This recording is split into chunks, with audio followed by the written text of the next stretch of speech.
September 27 சனிக்கிழமை. தாகமாய். ஓ தாகமாயிருக்கிறவர்களே, நீங்கள் எல்லாரும் தண்ணீர்கள் அண்டைக்கு வாருங்கள்.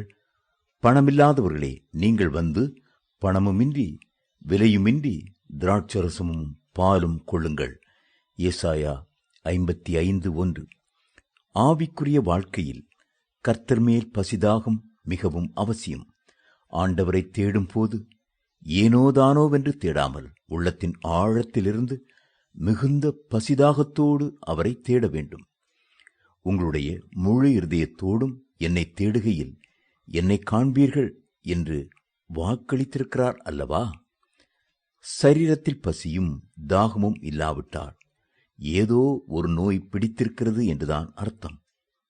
அதுபோல ஆவிக்குரிய வாழ்க்கையிலும் கர்த்தர் மேல் பசிதாகம், வேதத்தின் மேல் பசிதாகம் இல்லை என்றால் ஆத்துமா வியாதி கொண்டிருக்கிறது என்றுதான் அர்த்தம். இன்றைக்கு உலக மக்கள் தங்களை திருப்திப்படுத்தாத உலக சிற்றின்பங்கள் மேல் பசிதாகத்தோடு ஓடுகிறார்கள். உலக கவர்ச்சிகள் கால நீராகவே முடியும்.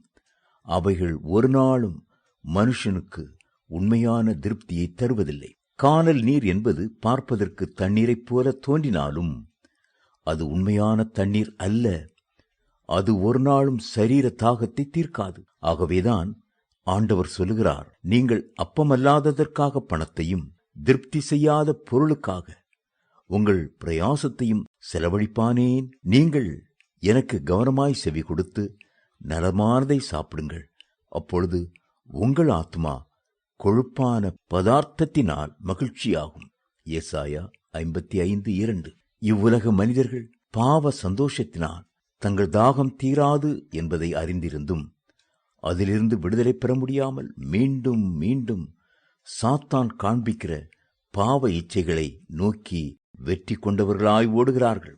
சமாரியா ஸ்திரீயிடம் இயேசு பேசின போது, இந்த கிணற்றின் தண்ணீரை குடிக்கிறவனுக்கு மறுபடியும் தாகம் உண்டாகும், யோவான் 4:13 என்று சொன்னார். அது உலகம், மாமிசம், பிசாசு கொடுக்கும் தண்ணீர். அந்த கிணற்றில்தான் சமாரியா ஸ்திரீ தண்ணீர் பருகிக் கொண்டிருந்தாள். அவளுக்கு 5 புருஷர்கள் இருந்தும் அவளுடைய தாகத்தை தீர்ப்பார் இல்லை. 6வது ஒரு புருஷனோடு வாழ்ந்து கொண்டிருந்தாள். எத்தனை பரிதாபமான வாழ்க்கை! கடல் தண்ணீரை குடித்தால் தாகத்தை தீர்ப்பதற்கு பதிலாக அகோர தாகத்தை அது ஏற்படுத்திவிடும். அப்படியே கடல் பயணம் செய்கிறவர்கள் கடலில் விழுந்து அதன் நீரை பருகி ஏராளமாய் மரித்திருக்கிறார்கள் அல்லவா?